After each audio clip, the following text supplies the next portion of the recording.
The average height of the entire world is increasing. पिछले 150 सालों में पूरी दुनिया में लोगों की लंबाई बहुत तेजी से बढ़ी है। लेकिन पिछले एक डेकेड से इंडिया की एवरेज हाइट में एक्चुअली में डिक्लाइन आया है। नए आंकड़े बताते हैं कि भारत में लोगों की लंबाई अब पहले से भी कम हो रही है। 30 साल में चीनी भी हमसे लंबे हो गए। हिंदुस्तान में पुरुषों की लंबाई कुछ सेंटीमीटर कम हो गई है पिछले 3 दशक में। ऐसा क्यों? ऐसा क्या कर रहे हैं हम लोग कि पहले तो छोटे थे ही, अब और भी छोटे होते जा रहे हैं और कुछ डेकेड्स में शायद मिनियम्स ही बन जाएंगे अगर सब कुछ ऐसा ही चलता रहा तो। हमारा समाज किसी भी व्यक्ति को उसके कद से आंकता है। तो सबसे पहला पॉइंट है माइंडसेट।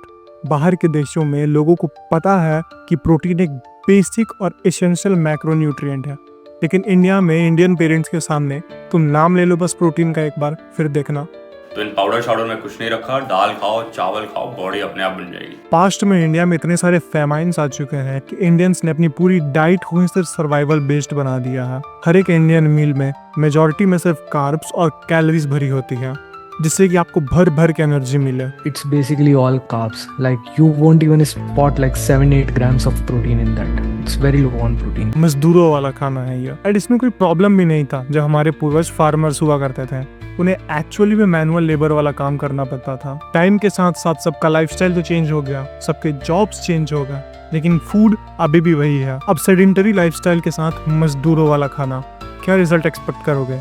डायबिटीज के केस आए दिन बढ़ते जा रहे हैं। भारत में 10 करोड़ से ज्यादा लोग डायबिटिक हैं और 13 करोड़ लोग प्री डायबिटिक हैं। रोजाना कोई ना कोई हार्ट अटैक से मर रहा है। पिछले 1 महीने में मैंने पर्सनल लेवल पर 2 हार्ट अटैक वाली न्यूज सुन ली। पूरी दुनिया भर में हर 5 में से 1 डायबिटिक इंसान भारतीय है। ये हाल हो गया है इंडिया का। और अब अगर माइंडसेट की ही बात हो रही है तो अब इंडियन पेरेंट्स और फिजिकल एक्टिविटी का रिलेशन देख लेते हैं। बचपन में अगर आप खेलने जाना हो बाहर, नहीं, पढ़ाई करो। आपको कोई स्पोर्ट्स में इंटरेस्ट है, नहीं, पढ़ाई करो। अगर आपको जिम जाना है, अरे हाँ, जिम से याद आया, जिम की तो अलग ही दुश्मनी चलती है इंडिया के साथ। जिम, हाँ, अपने सोसाइटी वाला वो पार्किंग लॉट से राइट लेके क्लब हाउस में एंटर करके फर्स्ट फ्लोर पे टेबल टेनिस रूम के बाजू में वो नहीं जा सकते बेटा। इसमें हम अपने पेरेंट्स को भी ब्लेम नहीं दे सकते हैं, क्योंकि उन्हें उनके पेरेंट्स ने जो सिखाया है, उनके जो बिलीफ सिस्टम्स बनाए हैं, उसके अकॉर्डिंग वो हमारा भला ही चाह रहे हैं। लेकिन वजह कुछ भी हो, एक अच्छा न्यूट्रिशन और एक एक्टिव लाइफस्टाइल तो हर किसी के लिए ज़रूरी है, हर किसी के लिए। बट इंडिया का प्रॉब्लम ही यही है कि यही दोनों चीज़ लैक करती हैं।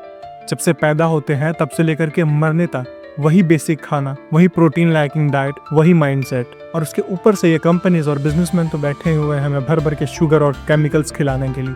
आजकल हर एक बच्चा सिर्फ सेरेलैक खा रहा है, जिसमें क्या है, mostly sugar, Horlicks, Complan, Bournvita और पता नहीं क्या क्या है। पहले सेम कंपनी आपको हॉर्लिक्स हेल्दी बोलकर बेचेगी और फिर सेम कंपनी आकर के बोलेगी नहीं नहीं, ये वाला नहीं, ये वाला हॉर्लिक्स खरीदिए, इसमें कम शुगर है, ये ज्यादा हेल्दी है। Our health partner is Light Horlicks.